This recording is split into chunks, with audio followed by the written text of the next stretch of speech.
रात मेरे दिल की सलामी ले ले, दिल की सलामी ले ले। कल तेरी बज़्म से दीवाना चला जाएगा, शम्मा रह जाएगी, परवाना चला जाएगा। आज की रात मेरे दिल की सलामी ले ले, दिल की सलामी ले ले।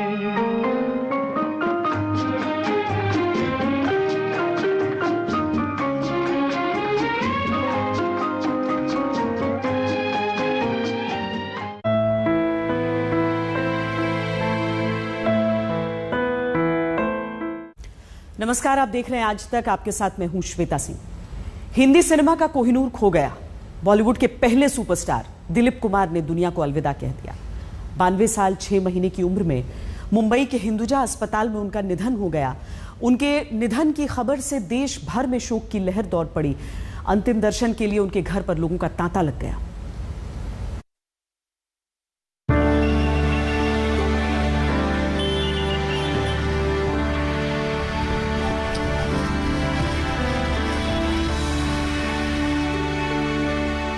बुझ गई बॉलीवुड की मशाल, खो गया भारत का कोहिनूर। दुनिया को अलविदा कह गया अदाकारी का विधाता। अदाकारी के अजीमो शान शहंशाह दिलीप कुमार ने 98 साल की उम्र में दुनिया को अलविदा कह दिया। दिलीप कुमार मुंबई के हिंदुजा अस्पताल में भर्ती थे। सुबह करीब 7:30 बजे उनके निधन की खबर आई तो पूरा देश जैसे सन्न रह गया। मुंबई में जिसने भी ये खबर सुनी हिंदुजा अस्पताल की तरफ चल पड़ा। आज सवेरे जब 7:30 बजे उनका निधन हो गया तो डॉक्टर नितिन गोखले थे और सायरा जी खुद थी। And he has passed of peacefully. Dilip Kumar के निधन की खबर जंगल में आग की तरह फैल गई। सुबह करीब 10 बजे अस्पताल से उनके पार्थिव शरीर को एम्बुलेंस में उनके पाली हिल स्थित घर लाया गया। घर पर बॉलीवुड के सितारों का तांता लग गया।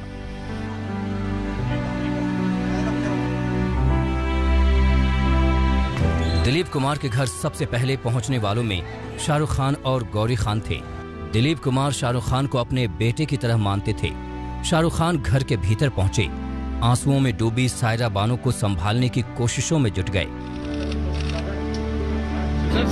दिलीप कुमार की फिल्में देखकर बॉलीवुड में आए धर्मेंद्र के लिए आज का दिन तो पहाड़ से भारी था। वो भी अपने हीरो के आखिरी दर्शन के लिए पहुंचे। मैंने अपना भाई खो दिया है। वो सबों से भी ज्यादा प्यार करते थे मुझे। पहली मुलाकात में ऐसे लगा कि हम पता नहीं कब से एक दूसरे को जानते हैं। अब और क्या सुनाऊं, जमाना सुना रहा है, मैं क्या सुनाऊं उनके बारे में। लेकिन आज एक बहुत बड़ा सदमा लगा है मुझे। दिलीप कुमार बॉलीवुड के पहले सुपरस्टार थे। उनके बाद की पीढ़ियों ने उनसे ही अभिनय का कखरा सीखा। उनके निधन की खबर से पूरे बॉलीवुड पर जैसे वज्र गिर गया।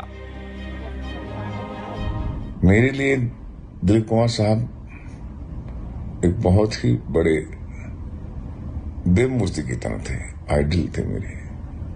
फिल्मों के अलावा उन्होंने मुझे बहुत कुछ सिखाया जीवन में। मेरा पूरा जीवन ट्रांसफॉर्म कर दिया उन्होंने। मेरी सोचने का तरीका, मेरे देखने का तरीका। आपने मुझे यहाँ क्यों बुलाया? इसलिए कि जहां तुम रहते हो वो जगह मेरे घर से इतनी दूर है कि तुम्हारा वहां आना मुश्किल होता। तो पुलिस स्टेशन बुला ले। सदी के महानायक अमिताभ बच्चन की अदाकारी पर भी दिलीप कुमार के अंदाज की छाप साफ दिखाई पड़ती थी। फिल्म शक्ति में दोनों एक साथ आए थे। दिलीप कुमार के निधन की खबर से आहत अमिताभ ने अपने ट्वीट में लिखा, एक संस्थान चला गया। जब भी सिनेमा का इतिहास लिखा जाएगा वो दिलीप कुमार से पहले और उनके बाद का होगा। भगवान उनकी आत्मा को शांति दे और परिवार को दुख सहने की हिम्मत। मुख्यमंत्री उद्धव ठाकरे और आदित्य ठाकरे भी दिलीप कुमार के अंतिम दर्शन के लिए पहुंचे। उद्धव के पिता बाला साहब ठाकरे और दिलीप कुमार गहरे दोस्त थे। ऐसी गाढ़ी दोस्ती जिसमें अक्सर दोनों मातोश्री की छत पर वाइन पीने का आनंद लिया करते थे।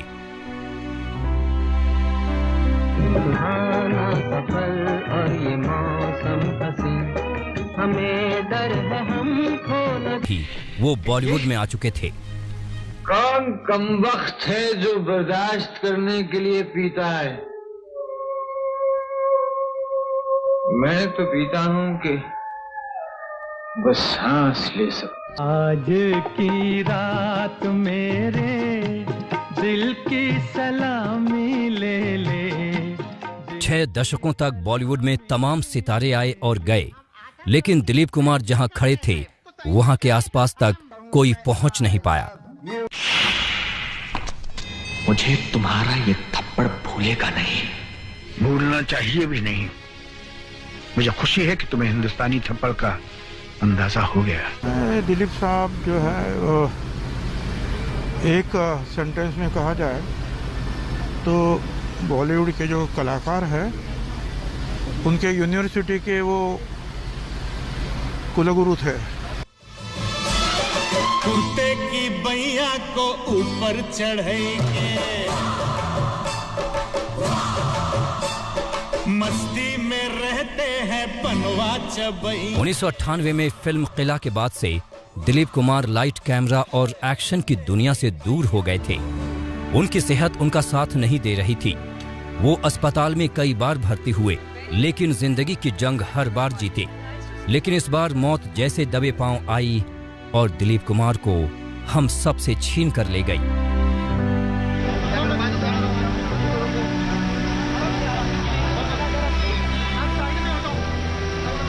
दिलीप कुमार के पार्थिव शरीर को मुंबई के जुहू कब्रिस्तान में सुपुर्दे खाक कर दिया गया। दिलीप कुमार को पूरे देश ने नम आंखों से विदाई दी। उनका तन मिट्टी में मिल गया,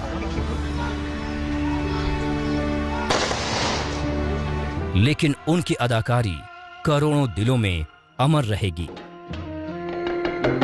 आज पुरानी राहों से कोई मुझे आवाज न दे। विद्या के साथ मुस्तफा शेख, मुंबई आज तक।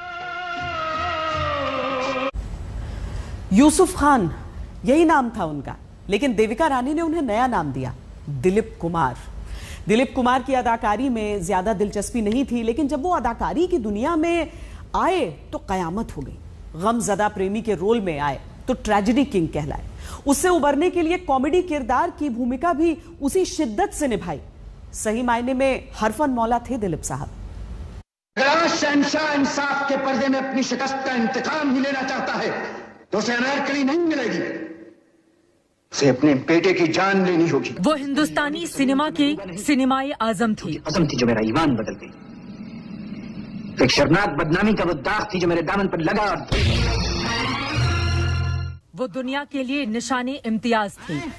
रामू चाकुला, आज हम इस उंगली को काट कर ही फेंक देंगे। सागर को मेरे हाथ से लेना के चला मैं। वो मोहब्बत के मुगल आजम थे। अगर अनारकली आजाद न की गई तो कैद खाने की ये रात अनारकली पर नहीं, अकबर आजम की सारी जिंदगी के मंसूबों पर भारी गुजरी। जब ऐसे चिकने चेहरे तो कैसे ना नजर फिसले। कौन कमबख्त है जो बर्दाश्त करने के लिए पीता है? मैं तो पीता हूं। वो अदाकारी की ऐसी यूनिवर्सिटी थे जिन्हें बड़े पर्दे पर देखकर पीढ़ियों ने अपना मुकद्दर गढ़ा। ऐसी जगह से उठकर जाने की ताकत नहीं है ना, तभी तो यहाँ पड़ा रहता हूँ। बस देखता रहता हूँ तुम्हारे मुंह की तरफ। मुझे आवाज न दे। 11 दिसंबर 1922 को ब्रिटिश इंडिया के पेशावर यानी अब के पाकिस्तान में उनका जन्म हुआ था। दिलीप साहब ने अपने जीवन में तकरीबन 60 से ज्यादा फिल्मों में काम किया। उनकी शायद ही फिल्म कोई ऐसी रही हो जिसने लोगों के दिलों में हलचल पैदा ना की हो। दुनिया जिन्हें दिलीप कुमार के नाम से जानती है, जिनके अभिनय की मिसालें दी जाती हैं, शुरुआती दौर में उनकी ना तो फिल्मों में काम करने की दिलचस्पी थी और ना ही उन्होंने कभी सोचा था कि दुनिया कभी उन्हें असली नाम के बजाय दिलीप कुमार के नाम से जानेगी। आपकी नजर का धोखा है। मैं आज यहाँ से जा रहा हूँ राजन बाबू, मगर जाने से पहले ये गलतफहमी दूर कर देना चाहता था। दरअसल दिलीप कुमार के पिता मुंबई में फलों के बड़े कारोबारी थे, लिहाजा शुरुआती दिनों से ही दिलीप कुमार को अपने पारिवारिक कारोबार में शामिल होना पड़ा। तब दिलीप कुमार कारोबारी मोहम्मद सरवर खान के बेटे यूसुफ सरवर खान हुआ करते थे। पिता के कारोबार में हाथ बटाना और खुद के खर्चे निकालना ही उस दौर में उनका मकसद था। एक दिन यूसुफ खान का बॉम्बे टॉकीज में जाना हुआ, जो उस दौर की सबसे कामयाब फिल्मों का प्रोडक्शन हाउस थी। उसकी मालकिन देविका रानी जो बड़ी फिल्म स्टार थी, दिलीप साहब को अपने सामने देखते ही उन्होंने पूछ लिया कि क्या उन्हें उर्दू आती है। दिलीप साहब की उनके सामने की गई हाँ ने उनकी जिंदगी का नया दौर लिख दिया। इस मुलाकात के बारे में दिलीप कुमार ने अपनी आत्मकथा में लिखा है, देविका ने अपनी शानदार अंग्रेजी में मुझसे कहा, यूसुफ, मैं तुम्हें जल्द से जल्द एक्टर के तौर पर लॉन्च करना चाहती हूँ। ऐसे में ये विचार बुरा नहीं है कि तुम्हारा एक स्क्रीन नेम हो, ऐसा नाम जिससे दुनिया तुम्हें जानेगी और ऑडियंस तुम्हारी रोमांटिक इमेज को उससे जोड़कर देखेगी। मेरे ख्याल से दिलीप कुमार एक अच्छा नाम है। जब मैं तुम्हारे नाम के बारे में सोच रही थी तो ये नाम अचानक से मेरे दिमाग में आया। बताओ तुम्हें ये नाम कैसा लग रहा है? सारे शहर में आप सा कोई नहीं, कोई नहीं। ये सुनकर यूसुफ सख्ते में आ गए। ये वो दौर था जब देश को आजादी नहीं मिली थी और भारत पाकिस्तान का बंटवारा नहीं हुआ था। काफी सोचने और माथापच्ची करने के बाद ही यूसुफ ने अपना नाम बदलने की हामी भरी और फिर हिंदुस्तान को मिल गए दिलीप कुमार। जहाँ बेखुदी में कदम लड़खड़ाए। राणा, मुझे तुम्हारा ये थप्पड़ भूलेगा नहीं। भूलना चाहिए भी नहीं। 1950 के दौर के दिलीप साहब ऐसे एक्टर रहे जो अपनी एक फिल्म के 1 लाख रुपए तक लेने लगे थे। अपने दौर के वो पहले अदाकार थे जिनकी झोली में एक के बाद एक कई अवार्ड की बारिश लगातार होती गई। कई बार फिल्म फेयर अवार्ड जीतकर उन्होंने उस मंच की शोभा बढ़ाई। 1954 में डाक फिल्म के लिए बेस्ट एक्टर, 1956 में अंदाज के लिए सर्वश्रेष्ठ अभिनेता, 1957 में देवदास के लिए बेस्ट एक्टर, 1958 में नया दौर, 1961 में कोहिनूर के लिए बेस्ट एक्टर, 1965 के लिए फिल्म लीडर के लिए बेस्ट एक्टर, 1968 में राम और श्याम और 1983 में शक्ति के लिए बेस्ट एक्टर का अवार्ड मिला। बस आप गिनते जाइए, समय कम पड़ता जाएगा मगर यूसुफ साहब की कामयाबी का कोहिनूर उतनी ही तेजी से चमक बिखेरता रहेगा।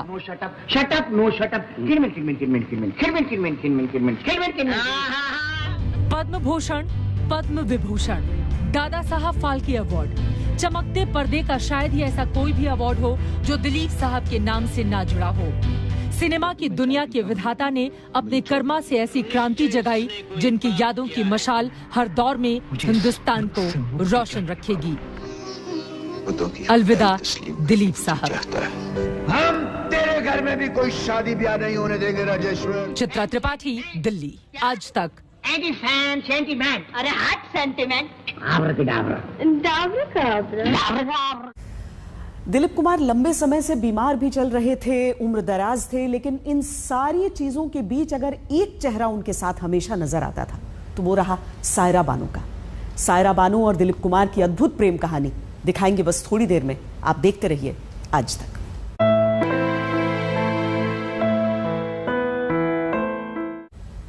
दिलीप कुमार समुंदर थे, उनमें मछली की तरह लहराती थी सायरा बानो। जब जिंदगी में वक्त की धूप कड़ी हुई तो दिलीप कुमार की साया बन गई सायरा। बढ़ती उम्र में दिलीप कुमार की सेहत बिगड़ी तो अपने इस कोहिनूर को हर बार वो बचाकर अस्पताल से वापस भी लाई, लेकिन इस बार ऐसा नहीं हो पाया। सायरा से 55 साल का साथ छोड़ गए दिलीप साहब। दो हंसों का जोड़ा बिछड़ गया रे, गजब भयो राम जुलम भयो रे, गजब भयो राम जुलम भयो रे। दो हंसों का जोड़ा बिछड़ गया रे, गजब भयो राम जुलम भयो रे। वाकई दो हंसों का जोड़ा ही था दिलीप कुमार और सायरा बानो का साथ। ऐसा रिश्ता जैसे दिया और बाती, जैसे चांद और चांदनी, जैसे सूरज और उसकी किरण। ढलती उम्र में दिलीप कुमार की सेहत नासाज थी। बार बार उन्हें अस्पताल ले जाने की नौबत आती रही, लेकिन सावित्री की तरह हर बार सायरा दिलीप साहब को बचाकर घर ले आती थी। जिसका शौहर कोहिनूर होगा हिंदुस्तान का, वो सती सावित्री कैसे नहीं होगी? मैं तो उनकी दीवानी हूँ। दिलीप कुमार को सायरा ने कभी अकेला नहीं छोड़ा। वाकई जिंदगी भर उनकी दीवानी रही सायरा। मैं तो उनकी दीवानी हूँ। छोटी सी उम्र में लग गया रो, कहते हैं रो मैं मर जाऊंगी। ये दीवानगी ऐसी वैसी नहीं थी। 12 साल की उम्र से ही सायरा दिलीप कुमार की दीवानी थी। ये दीवानगी फिल्मों तक आ गई। दिलीप कुमार के साथ उन्हें फिल्म मिली तो उनके अरमान आसमान छूने लगे। 1966 में जब दिलीप कुमार की सायरा बानो से शादी हुई तो वो 22 साल की थी और दिलीप कुमार 44 के थे, यानी दोगुनी उम्र के। उम्र बढ़ने के साथ साथ सायरा की ये मोहब्बत, ये दीवानगी बढ़ती गई। मोहब्बत पाकीज़ा होती गई, यहाँ तक कि दिलीप कुमार से मोहब्बत उनकी इबादत बन गई। दिलीप कुमार सिल्वर स्क्रीन पर हमेशा कुर्ते या फिर फुल शर्ट में नजर आए। जवानी के दिनों में जब भी घर से बाहर निकले, काले रंग के सूट और टाई में, बाल बिल्कुल काले, करीने से कढ़े हुए।